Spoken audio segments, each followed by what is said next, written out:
Olá, pessoal. Olá, boa noite, tudo Boa bom? noite. Vamos iniciar hoje mais uma live com o psicanalista José Antônio Soler. E hoje temos uma live com dupla pergunta, né? Psicanálise para quê e psicanálise para quem, né? Uma pergunta bem aberta, né? Dá pra pensar muita coisa. Sim, você sendo psicanalista ou não, né? Espero que esse bate-papo possa te ajudar aí a entender, né? Um pouco quais são, acho que a proposta, né? Que a psicanálise se propõe a trabalhar. Olha, E uma maneira até de problematizar essa questão com o olhar psicanalítico, né? Para os psicanalistas, para os psicólogos de orientação psicanalítica, ampliando essa questão também para uma problemática, né? Adicionar ele. Sim, vamos só aguardar o José Antônio, que ele já chegou por aqui.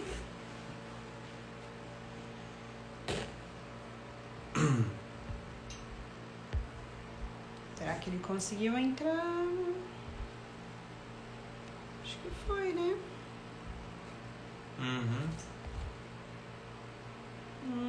Aqui.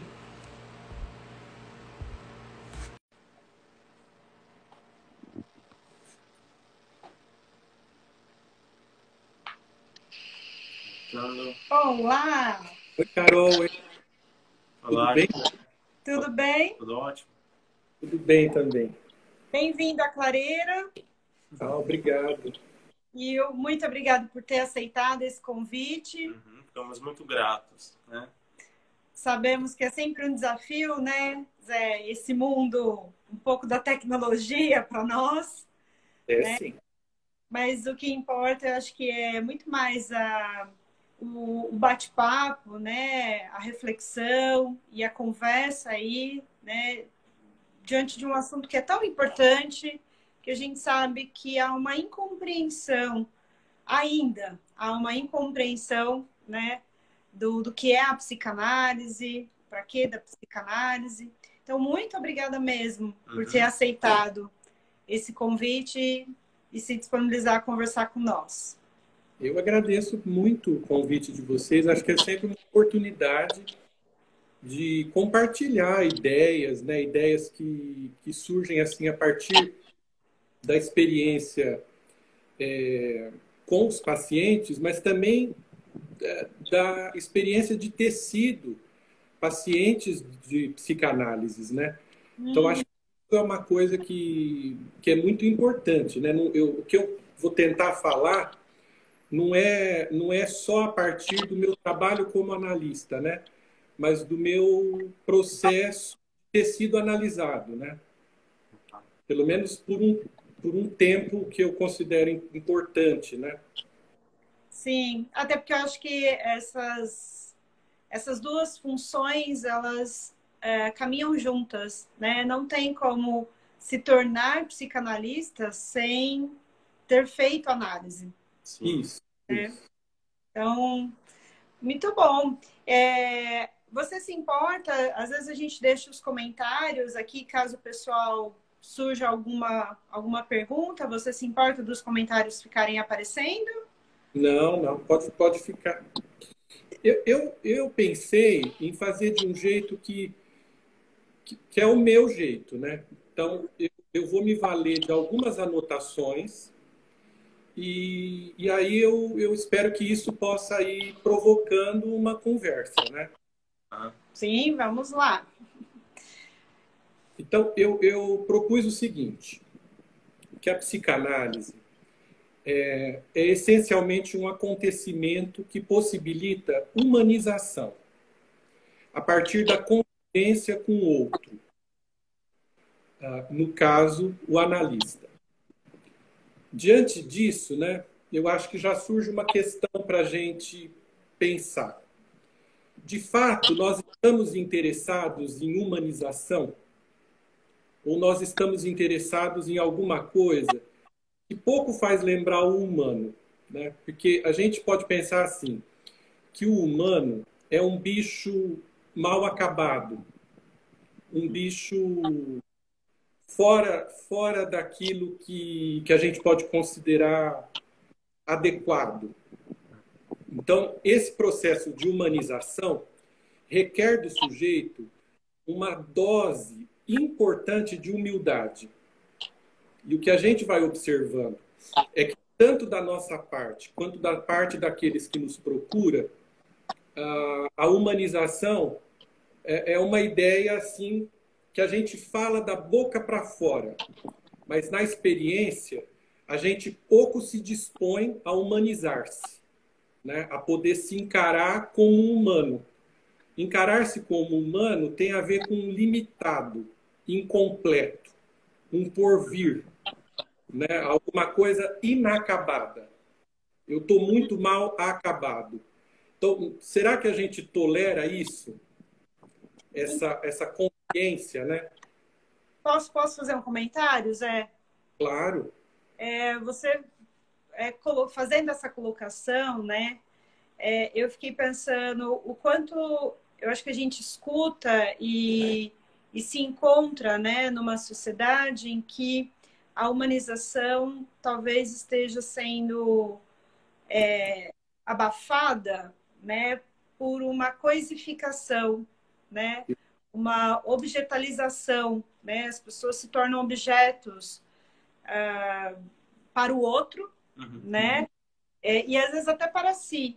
E de fato, né, acho que você colocou uma questão interessantíssima, né? O discurso talvez venha num movimento de defender a humanização, mas as atitudes, né, os atos, as escolhas não vão por esse caminho, né? Completamente diferente, né? Você me fez pensar também na questão imitativa. O quanto nós estamos funcionando numa frequência da imitação. Então, a análise seria um processo onde eu estaria saindo fora dessa engrenagem, que é uma engrenagem que o mundo me propõe. O mundo me propõe uma homogeneização. Eu preciso estar ok com o grupo. Para eu estar ok com o grupo, eu tenho que ser igual ao outro. Né? Então, a psicanálise, pelo menos como eu a percebo, ela estaria muito mais interessada na maneira como o sujeito funciona e que essa maneira que o sujeito funciona, de um certo modo, coloca ele em impacto com o grupo. Ele vai estar sempre num confronto e, de algum modo, num desarranjo com o grupo.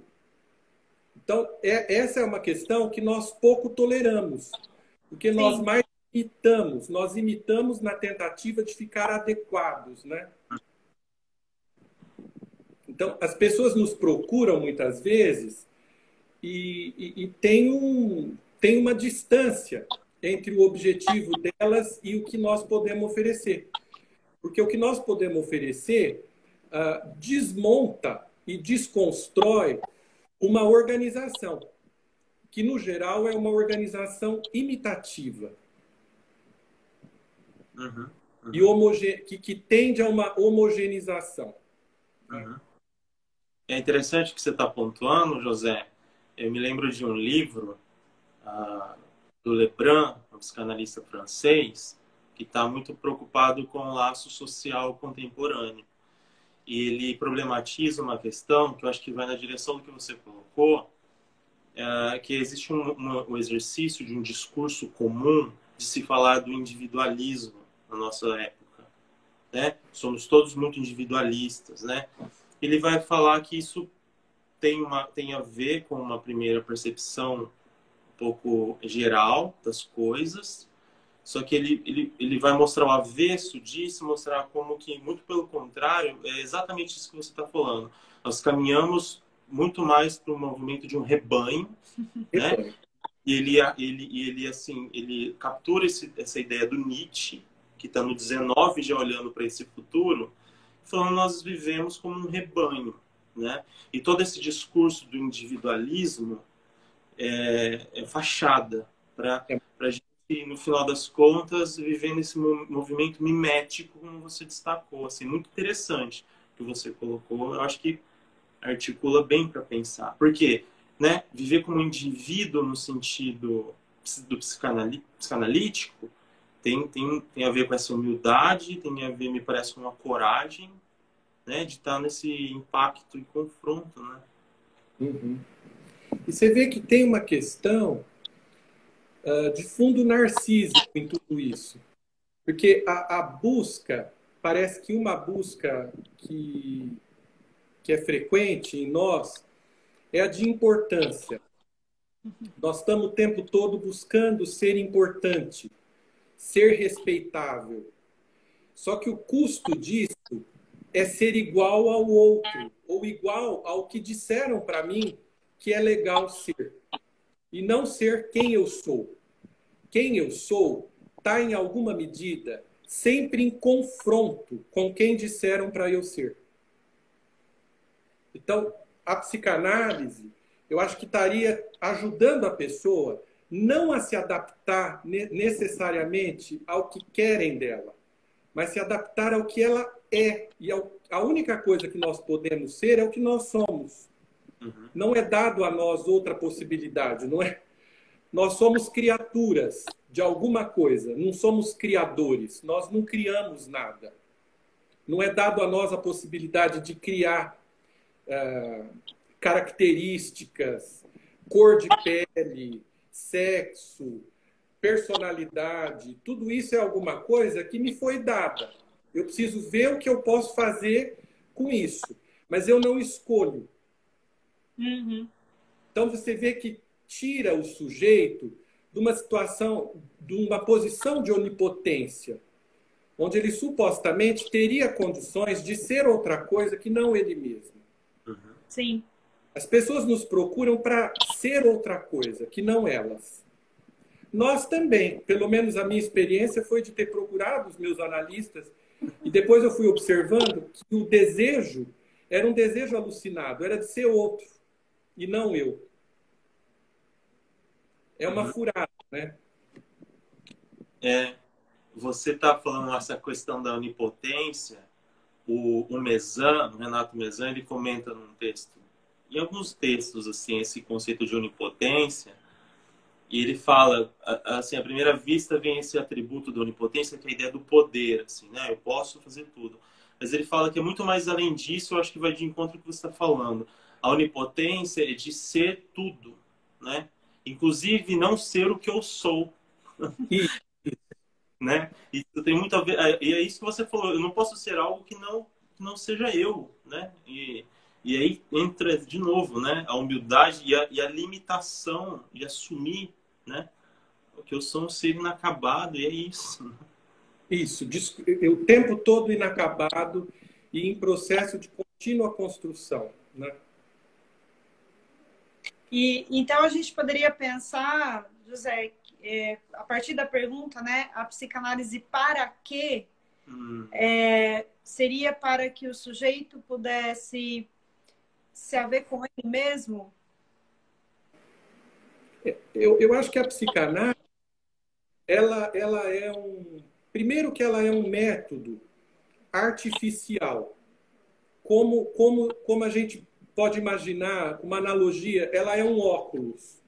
O óculos é um artifício que eu uso para enxergar alguma coisa que sem ele eu não teria possibilidade de enxergar. Então a psicanálise funciona como um artifício. Eu digo artifício porque tem um setting. Você tem horários, você tem honorários, você tem uma série de situações para provocar uma situação de intimidade, um cenário que faz lembrar a vida real. Então você sai de uma coisa artificial, que é o método, para levar o sujeito a uma experiência de vida real. Eu penso que teria a ver com isso, né? Nesse trabalho, onde o sujeito estaria ali sendo quem ele é, caberia ao analista ir apresentando a esse sujeito o que ele não sabe ainda. Então, a análise é um trabalho de apresentação. Eu conto para o sujeito quem ele é, como eu o vejo. E isso, no geral, é alguma coisa desconhecida para ele e para mim, o analista. É desconhecido para os dois. Por isso, nesse sentido, né, as teorias psicanalíticas, elas são um pano de fundo, porque o que nós temos que lidar é com o desconhecido da dupla. Aquilo que é desconhecido para ele e aquilo que é desconhecido para mim também. Uhum. Então, a psicanálise é um processo, segundo eu consigo perceber, que apresenta ao sujeito aquilo que ele é. Uhum. Bom, Tá, né? Eu acho que assim, e o que que ele é? A gente pode pensar, é claro, né? Eu acho que é uma questão muito singular essa, né? É, eu fiquei pensando nesse, você falou uma palavra assim, o porvir, assim, né? E o quanto que isso que às vezes a gente se confunde com o que me disseram que eu sou e eu me identifiquei com isso, tem todo um trabalho que eu fiquei pensando naquele conceito do Bion, de ó, ir em direção à origem, assim, ir em direção a um devir, saber se desidentificar de toda uma tralha egóica, representacional, mimética. Fico pensando se a psicanálise, esse pra quê, esse artifício, pode ser pensado, assim, me pareceu um vislumbre, assim, dessa chave bioniana, assim, não sei. Você trouxe a questão do que me disseram que eu sou. Mas eu penso também que existe em nós uma tentativa de dizer o tempo todo para eu mesmo quem eu sou. Lidar com esse desconhecido, com esse aberto, é muito problemático, é muito angustiante para todos nós, né? Nós teríamos que ter uma tolerância àquilo que vai sendo, que vai se apresentando, né? Não a coisa que está pronta. Até nesse sentido, a gente pode pensar por que algumas pessoas não dão continuidade, né? Elas não toleram, elas não suportam, às vezes, o processo analítico, elas não entram em análise, né? Justamente porque é angustiante, né? É trabalhoso, né? E é sofrido também. Então, Porque tem a ver com desorganização. é, Você tem uma ordem, né? Nós funcionamos num equilíbrio mínimo, mas a ideia é de que a gente vai se equilibrando com aquilo que a gente tem, né? Com aquilo que é possível. E uma análise, eu acho que traz elementos que desorganizam, porque te apresenta para alguma coisa que até então você não tinha contato. Esse novo que vai estar me possibilitando o conhecimento ou até a experiência de ir sendo aquilo, desorganiza. Que até então eu fui, ou até então eu sabia que era, pelo menos, ou achava que era.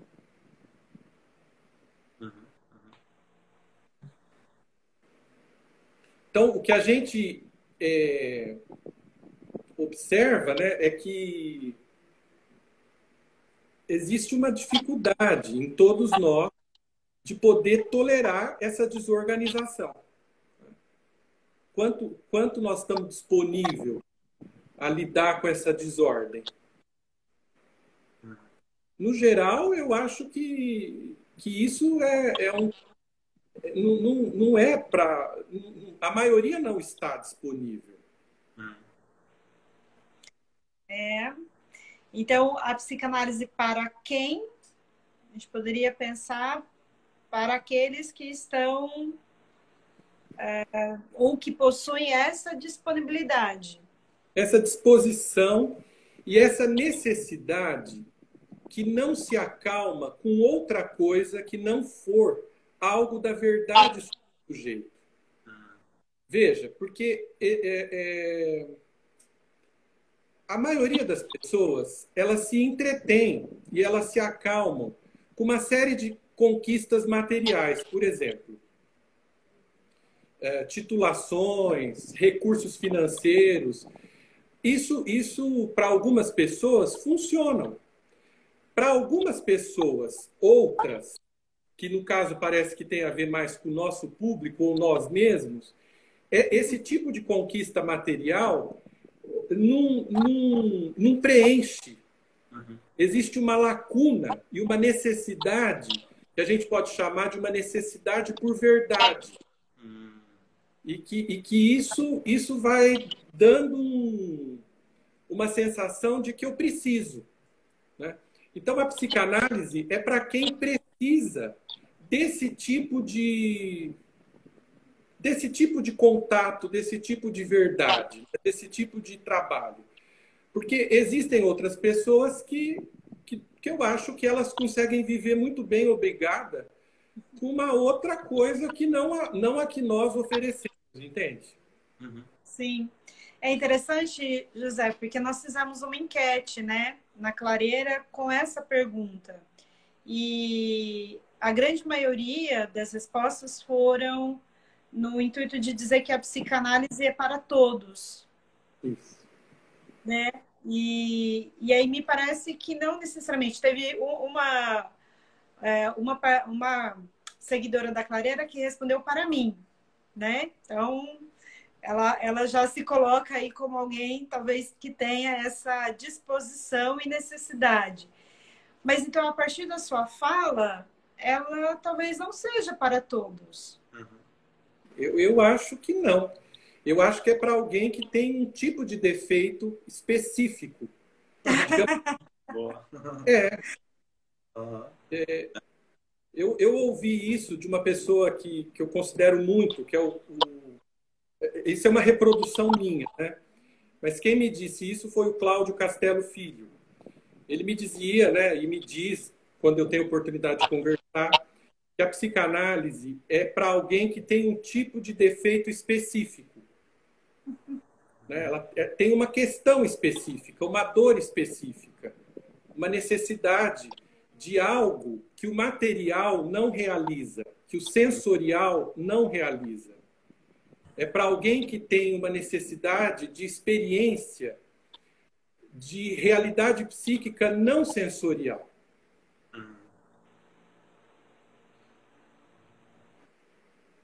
Então, fala muito também, né? Agora, isso que você estava dizendo, Carol, me fez pensar assim, que as pessoas falam sempre do custo de uma análise. E que a análise é inacessível porque ela é cara financeiramente, né? Sim. Eu não estou dizendo que não, mas eu acho que a gente pode pensar no custo emocional de uma análise. Concordo. E quanto de nós estamos dispostos a pagar por isso. Né? Estamos dispostos, mas também podemos pensar assim, o quanto de nós precisamos pagar esse preço. Porque pode ser uma ideia também meio onipotente nossa, de que aquilo que é verdade para nós que trabalhamos com psicanálise sirva para todos. Não é? Como eu disse, eu acho que tem pessoas que vivem muito bem, obrigado, sem nada do que a gente tem a oferecer. Você ia comentar? Era exatamente isso que você falou agora, José. Quanto que talvez pensando nesse para todos, às vezes é uma idealização que a gente projeta, né? De imaginar que esse desejo ou dessa falha que a gente encontra na gente possa caber no bolso de todo mundo, né? Concordo completamente com o que você falou. Quando alguém vem com essa história, né? Tipo, psicanálise é o único... Não, todo mundo para todo mundo. A psicanálise vai ser aquilo que vai criar uma espécie de salvaguarda, né? Não, sinto muito. A psicanálise está aí o quê? 150, 160 anos, mais ou menos. Tem muita coisa para trás. E produziram-se coisas interessantíssimas que, inclusive, substanciam a psicanálise, né? Sem existir psicanalistas. Então, eu acho que a psicanálise é alguma coisa que pode ajudar, mas pode ajudar pessoas que precisam dela, né? Precisam desse tipo de contato. Exato. Agora, Pode concluir. Também é interessante pensar que essa ideia que eu estou falando, uma ideia onipotente, é uma ideia que precisa ser observada em nós, psicanalistas. Porque às vezes a gente chama de resistência, a gente fica dizendo que a pessoa está resistindo, e pode ser que não é a praia da pessoa, que simplesmente a pessoa pode se valer de uma outra coisa e não aquilo que eu tenho a oferecer. E que a gente precisa ter tolerância de aguardar a pessoa que tem a necessidade de receber o que eu tenho para oferecer. Porque senão eu também começo a passar a chamar tudo de resistência, de que a pessoa não tá interessada, mas às vezes a pessoa é até sabida de deixar de vir, porque aquilo não tem a ver com ela. É isso mesmo. Não é? Sim, sim. Tem uma pergunta, posso já colocá-la aqui ou você quer continuar? Não. Vamos. A psicanálise explica de onde pode vir essa falta de algo. Eu acho que foi numa fala que você fez, dizendo algumas pessoas preenchem essa falta com as aquisições, com titulação. Eu acho que foi nesse momento. Eu não sei te dizer, né? Eu não sei responder se a psicanálise dá conta de explicar isso. Mas eu acho que a psicanálise nos conta que o homem é um bicho que lida com uma falta essencial dentro dele. E que essa falta não é alguma coisa que também vai ser preenchida, mas que precisa ser tolerada.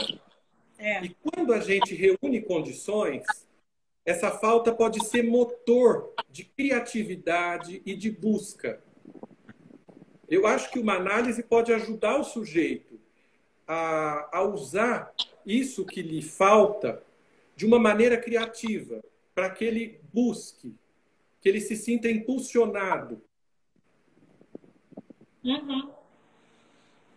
É isso, né? Eu acho que de uma certa maneira a psicanálise vai dizer que essa falta ela é da constituição humana, né? Mas, bom, eu acho que dar conta disso seria preencher também, né? Seria explicar na sua totalidade. Então, algo dessa explicação também vai faltar, né? E por isso que é o que você falou, né? Eu acho que você usou uma expressão que é o tolerar, né? De fato, pensar que talvez o processo analítico, né, José, ele colabora, né? Ou ele ajuda para que a pessoa também possa tolerar essa falta, né? Porque as pessoas, eu entendo quando você fala, olha, algumas pessoas estão ok com algumas aquisições, mas também às vezes aquilo ali vai ser suficiente por um determinado tempo, depois não dá tanta sustentação, né? Aí a pessoa busca outras saídas, né? E assumir, né? Muito importante isso. Existe aquela caricatura, né? A psicanálise explica, o Freud explica, né? Falar, eu não sei, né? A gente parte de um modelo que percebe uma falta constitutiva, né? Parece importante em alguns momentos.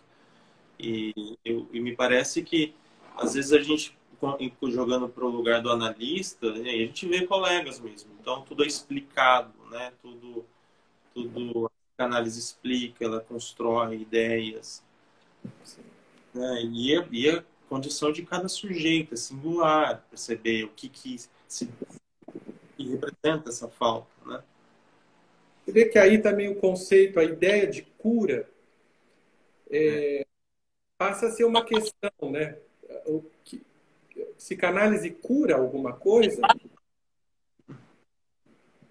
E o que é que tem que ser curado, né?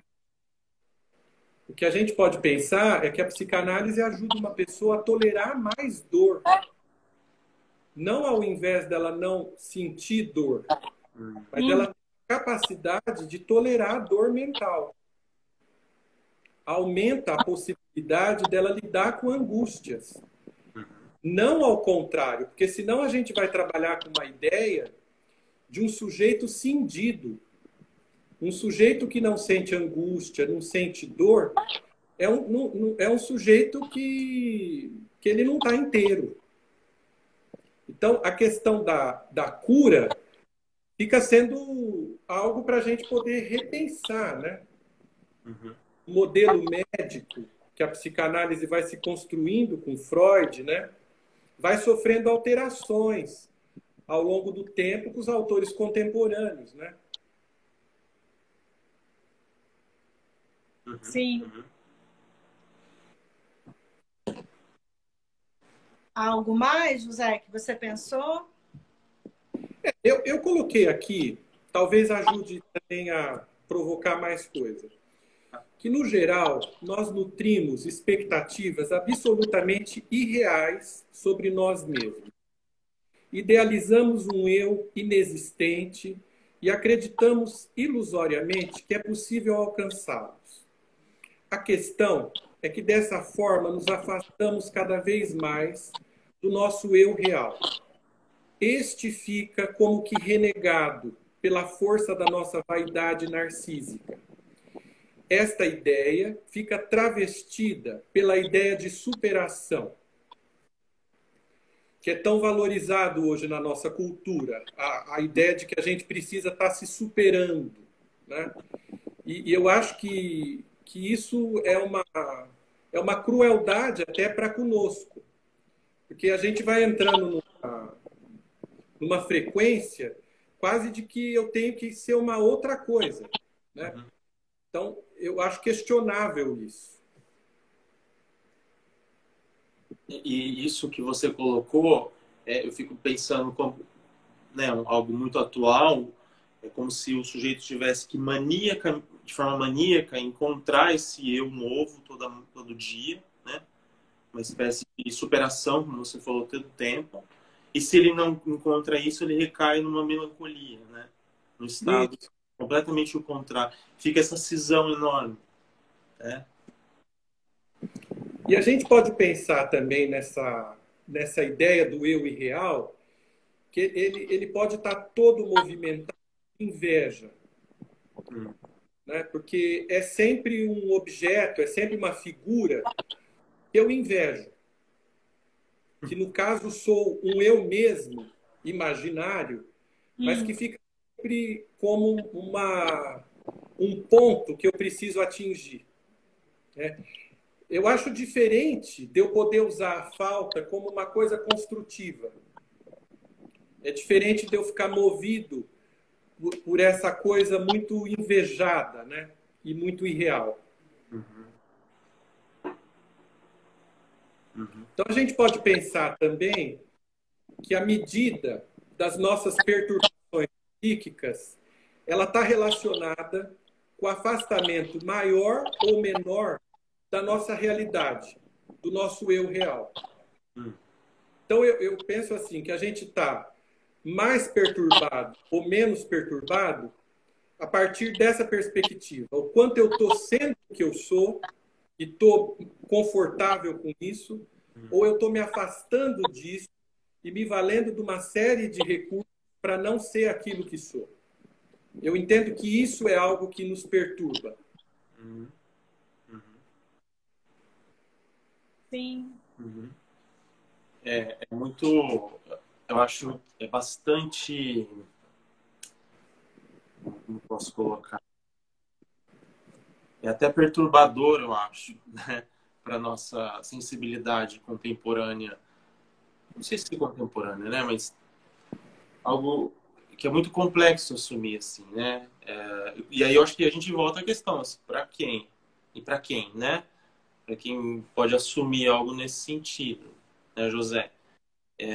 Porque tem aquele livro, A Sociedade do Espetáculo, e é muito isso, né? É aquilo em torno da imagem, dessa mimética, desse comportamento de manada, né? E o quanto que é perturbador e desconfortável ter que construir o próprio caminho, né? A partir da, você falou, né, várias vezes assim, a partir da própria experiência. Não assumir modelos prontos. Sair da ilusão, né? É doloroso, mas parece também que é muito libertador, né? É expansivo. Isso. Expansivo. Eu acho que é doloroso porque nos remete à inevitabilidade da condição de solitude. Você vai cada vez se dando conta de um estado onde você é só. E, ao mesmo tempo, né, completamente dependente do outro, que é o paradoxo que o Bion traz, né? A solidão e a dependência. Então, como é que o indivíduo se arranja dele poder ser leal àquilo que ele é e ainda ter alguma possibilidade de permanecer no grupo, permanecer no contato com o outro, né? É um arranjo constante que eu acho que a psicanálise pode contribuir para que alguém vá lidando com isso, né? Sim. Olha, temos uma pergunta. Posso ler? Por favor. Essa constante insatisfação humana decorre da evolução material que o mundo vem recebendo e de uma sociedade capitalista? Eu não sei de onde decorre, mas eu vou dizer o que eu penso, né?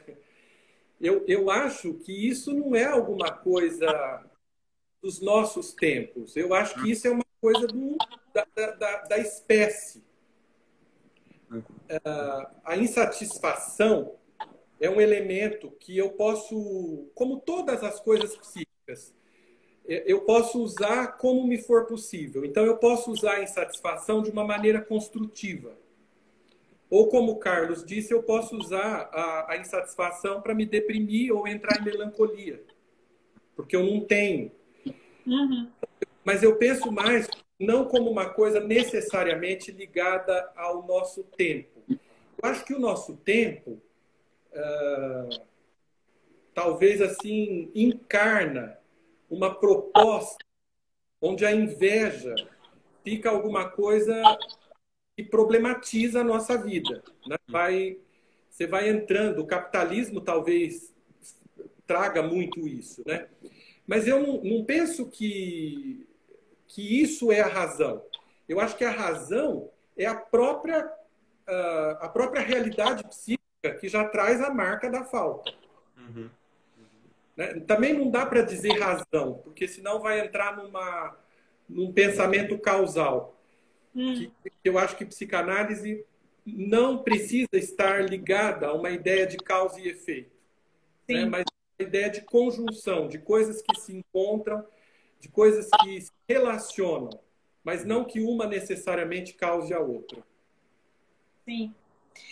José, se você me permite, contribuindo com a pergunta, eu talvez pensaria que o capitalismo, eu concordo com você, né? Eu acho que a insatisfação ela é da natureza humana, independente do período, né? Mas eu acho que talvez o capitalismo possibilita novos objetos, então múltiplos objetos, e talvez ele favorece para que a velocidade de desejar e querer seja sempre, enfim, muito rápida, né? E aí as pessoas atropelam os quereres, os desejos, né? E as escolhas. Então, talvez eu acho que o capitalismo favorece para a multiplicidade de objetos que podem ser escolhidos. Foi só uma coisa que me veio assim dessa pergunta. Eu acho que sim. Olha, mais outra pergunta. Então, essa insatisfação é inata e não constituída através da história pregressa do indivíduo? A gente pode pensar... tem vários modelos que a gente pode usar para isso, né? Se você pensar me ocorre assim, porque o risco é querer responder essa pergunta, né? Não é uma coisa que tem resposta. Mas a gente pode dizer, bom, talvez o Freud diria que a insatisfação está ligada ao complexo de Édipo. O menino teve que lidar com a impossibilidade de amar a mãe. Talvez a gente possa inventar, né, que o desmame, a falta do seio, provoca dentro de mim um protótipo de insatisfação que eu vou lidar para o resto dos meus dias. São maneiras que a gente arranja de tentar explicar o que não se explica, né? Sim, a gente pode recair até sair da psicanálise, né? O modelo religioso, o modelo filosófico, o modelo sociológico, né? A gente está tentando encontrar o modelo, né? E talvez, como você falou, pode ajudar alguém a encontrar uma maneira de lidar com a insatisfação dela, né? É ótimo. Uhum. Uma maneira que seja mais útil. Eu não sei se a pergunta dele possa vir no sentido que teve uma fala minha, né? Que aí eu estou trazendo uma contribuição lacaniana, né? De que a falta ela é constitutiva. Mas só para dizer que não é inata, né? Assim, nessa minha colocação, né? A constituição do sujeito se dá, né? A partir do momento em que ele vai se tornar um ser humano nas relações que ele vai estabelecer, né? Com o mundo e com ele. Então, talvez a gente possa pensar que não é que esse ser humano assim já nasce, não é genética, isso, né? No sentido biológico. Não é genético no sentido biológico, obrigada, Carlos. Mas ela vai acompanhar, né, esse sujeito conforme ele for ali se desenvolvendo. Mas é o que vocês estão colocando, né? De que maneira e qual vai ser a profundidade, o formato dessa insatisfação e dessa falta, isso não é padronizado, né? Isso é singular. Né? Pessoal, né? Muito pessoal. Exato. Eu acho que talvez, não sei se ficou um pouquinho mais claro para ele que nos perguntou. Bom, José, você pensou em algo mais também da sua fala? Que nós estamos começando a entrar na reta final aqui da nossa conversa. Eu acho que eu consegui dar uma ideia geral do que eu pensei, né? Eu só retomaria a questão da importância. Sim. Eu acho que talvez quando você falou do capitalismo, né? O capitalismo e as possibilidades que ele oferece, ele vai também contribuindo para a ilusão de que eu tenha algum controle dessa importância, a conquista da importância. E que isso, o Carlos falou da liberdade, né? Eu entendo que a importância, o desejo pela importância, é o contrário da liberdade. Quanto mais eu almejo importância, menos livre eu estou. Porque eu vou estar condicionado a uma série de desejos, não só do outro, mas os meus próprios desejos e as minhas próprias expectativas, que também pode ser aprisionador. Né? Então, eu preciso estar lidando com essa questão que eu acho que uma análise pode ajudar uma pessoa a tolerar ser desimportante. Quanto mais desimportante ela tolerar ser, eu acho que ela tem mais possibilidade de estar legítima com aquilo que ela é. É interessante, né, você usar esse termo, porque me parece que essa desimportância também passaria, assim, por esse sujeito entender... nossa, me fugiu a palavra, mas que não era ignorância, mas da insignificância. Sim. Também. As coisas que nós valorizamos diz respeito quase que exclusivamente a nós mesmos.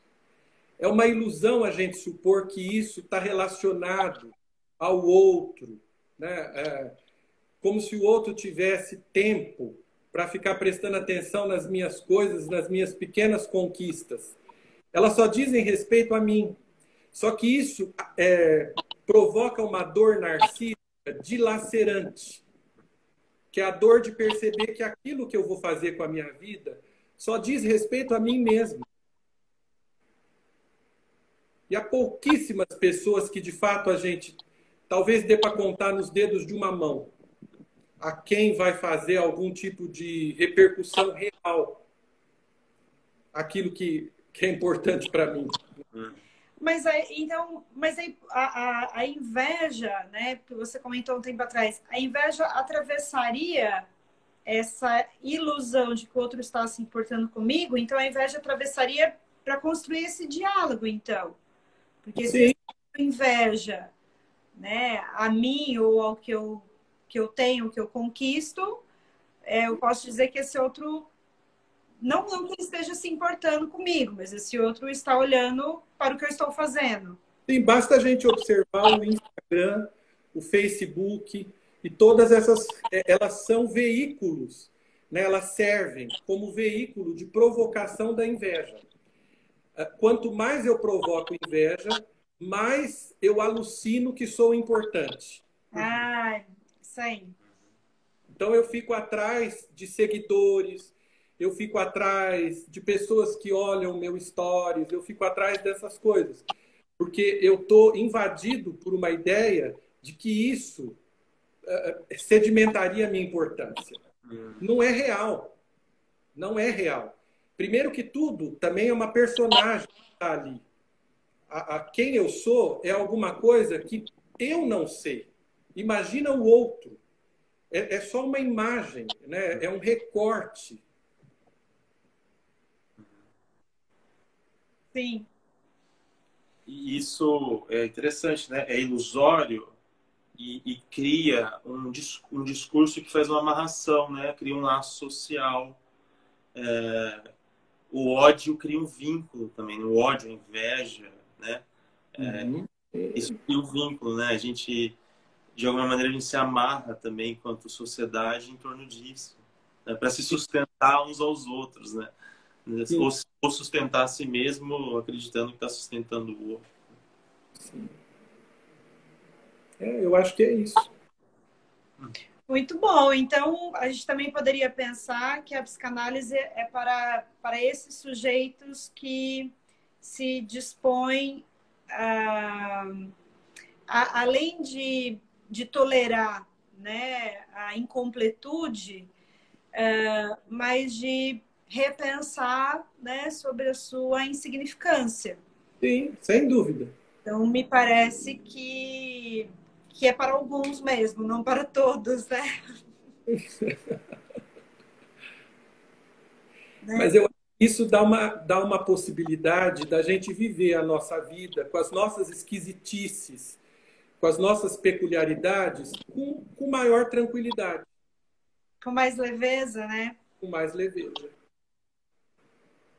E sem gastar, porque o que eu vou escutando também, né, José, no mundo atual, não que antes não existia, mas enfim, só para dizer que recentemente eu escuto muito as amarrações, assim, um gasto de energia com o que diz, que não me diz, que disse, que curtiu, que não curtiu, que me bloqueou, né? Assim, as pessoas ficam tão às voltas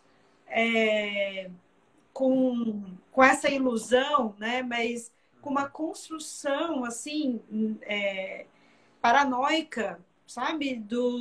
Do que o outro fez por conta de um botão que clicou, deixou de clicar, né? Então, o fulano não curtiu, já que você citou as redes sociais, né? Bom, se ele não curtiu, o que foi que aconteceu, né? É muito interessante, né? Quanta energia é despendida, né? Nesse sentido, né? Do como o outro está demonstrando, né? O que eu significo para ele. Você vê... Desculpa, que me fez pensar, né, naquela pergunta final, o que o outro quer de mim também, né? Acho que dá para pensar no nível da nossa carência. Não é? É avassaladora.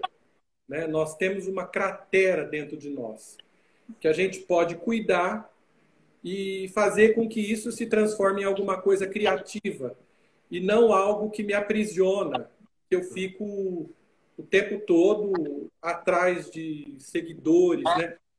Eu acho que isso também não serve só para nós também estamos aí, estamos submetidos à pressão de tudo isso, né? Sim, sim, É alguma coisa que passa pela nossa vida. sim. Bom, eu acho que de uma certa maneira acabamos aí, né, ouvindo de você, né, a psicanálise para quê e para quem.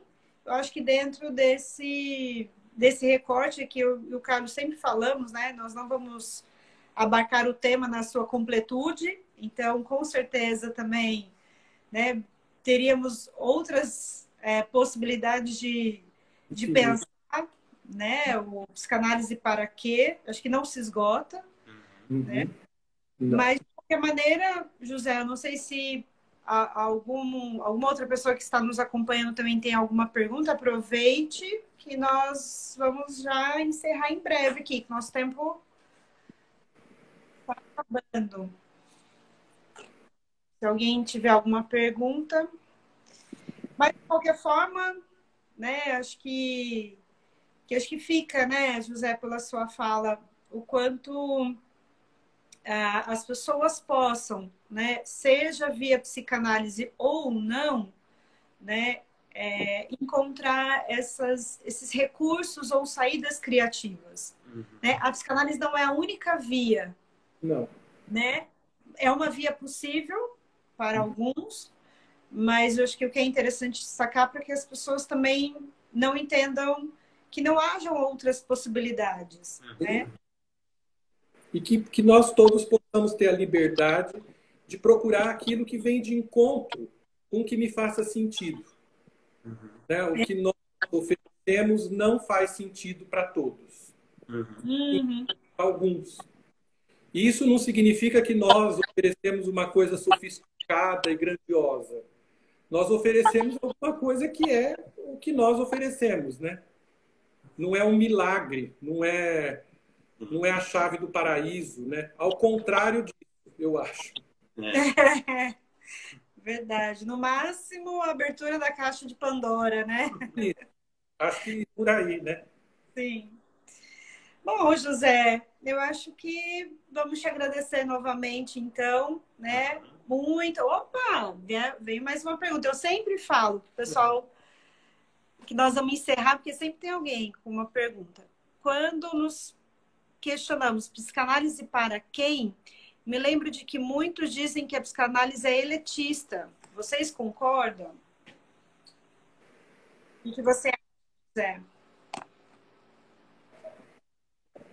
Eu não saberia dizer isso. Eu acho que existe uma série de pessoas com personalidades diferentes e que psicanalista são pessoas sujeitas às questões de todo ser humano. Então, eles podem mesmo ser elitistas, algum deles, e outros não. Né? Eu acho que isso a gente precisa não homogeneizar. Né? Eu acho que cada um pode encontrar uma psicanálise dentro das possibilidades da pessoa. Né? Mas eu não acho que dê para a gente homogeneizar isso. Eu acho que é o que você está falando, é uma questão que a gente tem entra dentro dessa problematização, que é não colocar as coisas em bloco, né? Mas eu entendo a questão também, né? Talvez esse é o imaginário que se coloca, e com razão, porque né, a gente sabe da história da psicanálise, mas o quanto que ela se transformou e de quanto ela é feita por indivíduos, no final das contas. Isso. Eu acho que esse é o ponto, Carlos. Ela é feita de indivíduos. Né? E que a gente precisa ter a liberdade e a curiosidade de procurar por esses indivíduos, né? E observar que eles são diferentes, né? Como eles são diferentes, exato, de trabalhar. Sim. De perceber, né?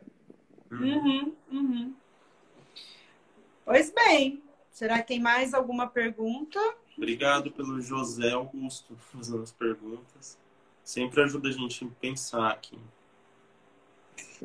Bom, Zé, de fato agora o nosso aqui começa a contar um reloginho, de redução, mas enfim, se você quiser fazer uma fala para finalizar, mas a gente te agradece novamente. Foi muito legal. Né? Muito legal. Obrigada pela primeira live, né? Primeira live. Eu também agradeço muitíssimo. Eu acho uma oportunidade poder conversar. Eu só trabalho no meu consultório, né? Então, sempre que eu tenho oportunidade de conversar com algum colega, eu acho que é alguma coisa que me faz bem, dividir um pouco do que eu penso.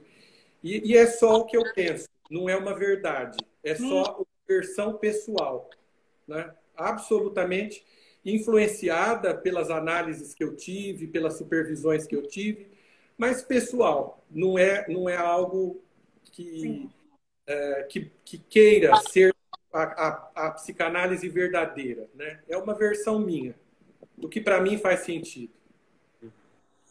Muito bom. A Clareira fica à disposição também, tá? Esse espaço tem esse intuito, então, quem sabe podemos nos encontrar novamente. Obrigado, José. Obrigada, José. Obrigada a todos que nos acompanharam aqui no ao vivo. Já fiquem sabendo também, a live ficará gravada e disponível no canal. Então, agradecemos mais uma vez e até semana que vem, para quem continuar nos acompanhando aqui no canal. Obrigada, José. Boa noite. Bem, muito obrigado. Tchau, tchau. Tchau.